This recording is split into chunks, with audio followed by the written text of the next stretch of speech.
بسم اللہ الرحمن الرحیم۔ ہسٹری پیڈیا کے دیکھنے اور سننے والے معزز سامعین کو السلام علیکم۔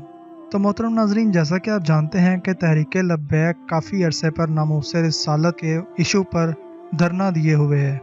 پہلے تو اس دھرنے کی وجہ سے حکومت نے سعد حسین رضوی کو گرفتار کر لیا، اور رہا ہونے کے بعد سے سعد حسین رضوی نے دوبارہ یہ دھرنا دیا، اور جس کو 16 سے 17 دن ہو چکے ہیں۔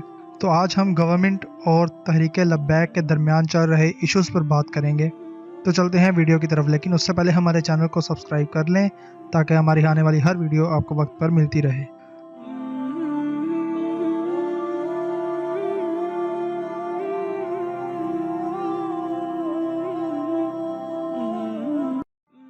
سب سے پہلے تو ہم ایک مسلمان ہیں، اور بحیثیت ایک مسلمان کے ہماری اولین ترجیح آپ صلی اللہ علیہ وآلہ وسلم کی ذات مبارک ہے۔ آپ صلی اللہ علیہ وآلہ وسلم کی عزت، عظمت اور ادب سے بڑھ کر ہمارے لیے اور کچھ نہیں۔ اس کے بعد ہم پاکستانی ہیں۔ اگر مسئلہ ملک کا ہو تو ہم کہیں گے کہ گورنمنٹ جانے اور اس کا کام جانے، لیکن یہ مسئلہ ہمارے نبی محترم صلی اللہ علیہ وآلہ وسلم کی توہین کا ہے، جو کسی ایک مسلمان ملک کا نہیں بلکہ پوری امت مسلمہ کا ہے۔ بحیثیت ایک پاکستانی مسلمان کے میں خان صاحب کو کچھ یاد دلانے کا حق رکھتا ہوں کہ پرائم منسٹر صاحب نے ایک تقریر کی جن میں انہوں نے کہا کہ تحریک لبیک کسی بھی شخص کو کوئی نقصان پہنچایا یا پولیس نے تحریک لبیک پر گولی چلائی تو گولی چلانے والوں کو میں اپنے ہاتھ سے پھانسی دوں گا۔ یہ بات پرائم منسٹر صاحب آپ نے کیوں کی؟ الیکشن جیتنے کے لیے کی یا اپنی سیٹ کے لیے کی؟ لیکن سیٹ تو آپ کو مل گئی۔ آپ 3 سال سے اس سیٹ پر بیٹھے ہوئے ہیں، اور یہ معصوم لوگ تحریک لبیک والے، آپ صلی اللہ علیہ وآلہ وسلم سے محبت کرنے والے، یہ کوئی سیٹ نہیں مانگتے، یہ ناموس رسالت کی بات کرتے ہیں، یہ آپ صلی اللہ علیہ وآلہ وسلم سے محبت کی بات کرتے ہیں، ان سے پیار کی بات کرتے ہیں۔ یہ الیکشن میں آپ سے کوئی منسٹری نہیں مانگتے، آپ تو کنٹینر پر ٹیکے لگا کر تقریریں کرتے ہیں، یہ تو بیچارے بھوکے پیاسے تقریریں کرتے ہیں۔ ان کے اوپر آپ نے تیزاب پھینکوائے، ان کے اوپر آپ نے گولی چلوائی، ان کو آپ نے سڑکوں پر ذلیل کیا۔ کیا یہ سیٹ آپ کے پاس رہنی ہے؟ اس سیٹ نے اور کتنا عرصہ آپ کے پاس رہنا ہے؟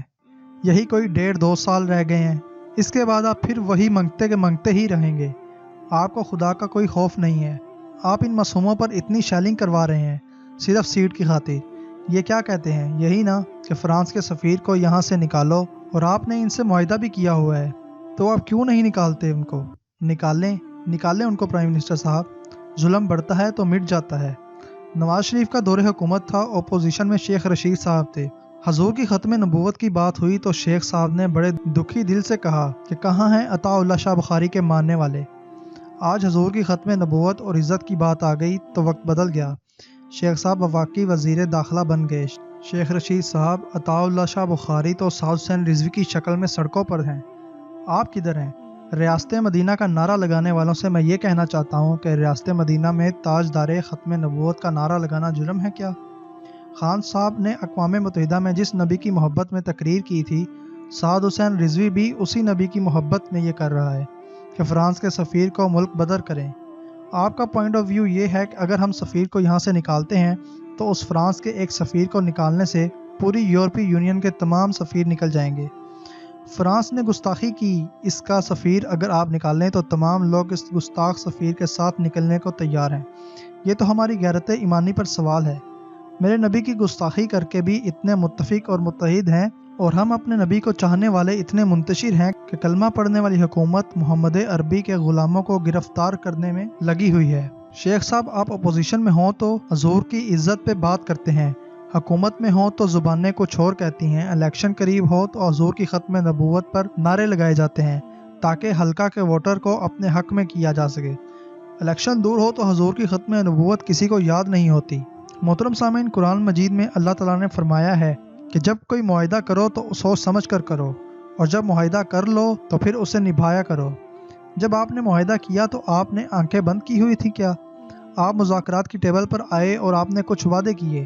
اب قرآن کا حکم ہے ان وعدوں کو پورا کرو۔ اختلاف طریقہ کار کے لائحہ عمل سے ہو سکتا ہے، لیکن پاکستان کے کسی ایک مسلمان کا ان مطالبات پر کوئی اختلاف نہیں ہے۔ فرانس کے ساتھ معاشی بائیکاٹ ہونا چاہیے یا نہیں؟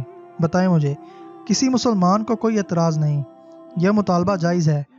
اگر آپ نے مطالبہ نہیں ماننا تھا تو آپ نے دستخط کیوں کیے؟ آپ نے تحریک لبیک والوں کے ساتھ اس معاہدے پر سائن کیوں کیے؟ شیخ صاحب اب وقت ہے خود کو اور اپنی ریاست کو بچا لیں، ورنہ جو ان کے درد سے یار پھرتے ہیں وہ در بدر یوں ہی خوار پھرتے ہیں۔ روز محشر کیا منہ دکھائیں گے آپ صلی اللہ علیہ وسلم کو؟ اپنے اندر جرت پیدا کریں، بزدل کی اسلام میں کوئی جگہ نہیں ہے۔ پرائم منسٹر صاحب، ہمارا آپ سے یہی مطالبہ ہے کہ ڈرے نہیں، یہ قوم آپ کے ساتھ ہے۔ فرانس کے سفیر کو نکال دیں، یورپی ممالک بھی ساتھ جاتے ہیں تو جانے دیں۔ قسم ہے رب کعبہ کی، جو بھی آپ صلی اللہ علیہ وسلم کی ناموس پر کھڑا ہوا ہے، خواہ اس کی حیثیت کچھ بھی ہو، اس کو اس جہان میں بھی عزت ملی ہے اور اس جہان میں بھی عزت ملے گی۔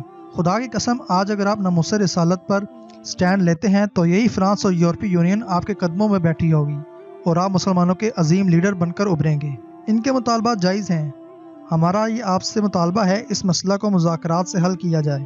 ملک کے اندر ایسے جید علماء موجود ہیں جو آپ کے مذاکرات کو کامیاب کرنے میں آپ کی مدد کریں گے۔ ہر چیز کا حل مذاکرات کی ٹیبل پر نکل سکتا ہے۔ ہم نہیں چاہتے کہ پاکستان پولیس کا کوئی جوان شہید ہو یا زخمی ہو، اور نہ ہم یہ چاہتے ہیں کہ کوئی پاکستان کلمہ گو مسلمان پولیس کے ہاتھوں شہید ہو۔ اگر ہم حکومتی وزراء کی یا جتنے ان کے نمائندے ہیں یا الیکٹرانک میڈیا ہے اس پر دیکھیں تو مذاکرات ہو گئے ہیں، یہ ہو گیا ہے، وہ ہو گیا ہے، لیکن ابھی تک کوئی اتھینٹک یا فائنل رپورٹ جاری نہیں ہوئی۔ تحریک لبیک والوں کا یہی مطالبہ ہے کہ فرانس کے سفیر کو ملک بدر کیا جائے اور فرانس کی پروڈکٹ کو بین کیا جائے، اور تحریک لبیک کا ہی نہیں، یہ مطالبہ پاکستان کے ہر مسلمان کا ہے۔ تو محترم ناظرین، ہم آج کی اپنی ویڈیو کا اختتام یہیں پہ کرتے ہیں۔ امید ہے آپ کو ویڈیو پسند آئی ہوگی، آپ اپنی رائے کا اظہار ضرور کیجیے گا۔ تو ملتے ہیں ہم اپنی اگلی ویڈیو میں، تب تک کے لیے اللہ حافظ۔